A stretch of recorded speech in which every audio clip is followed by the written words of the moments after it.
Hello friends, अस्सलाम वालेकुम friends. आज की इस वीडियो में हम सीखेंगे कि अपने लैपटॉप या कंप्यूटर की ब्राइटनेस कम या ज़्यादा किस तरह कर सकते हैं।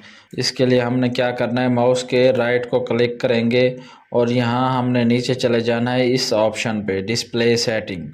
ये जो ऑप्शन स्क्रीन पे शो हो रहा है डिस्प्ले सेटिंग पे आप क्लिक करेंगे तो आपके सामने ये विंडो ओपन हो जाएगी। अब आपको ये ब्राइटनेस एंड कलर का ऑप्शन मिलेगा, यहाँ से चेंज ब्राइटनेस कर सकते हैं। आप इसको कम करें, ज़्यादा करें, जिस तरह आप रखना चाहें। ये देखें, जैसे मैं कम करता जा रहा हूँ तो ब्राइटनेस कम होती जाएगी। इसी तरह आप भी कर सकते हैं। ये विंडो 10 में ये तरीक़ाकार वैलिड है। तो आपकी कोई और विंडो है तो आप यहाँ देख सकते हैं, थोड़ा सा मुख्तलिफ होगा। तो इस तरह आप ब्राइटनेस कम और ज़्यादा कर सकते हैं।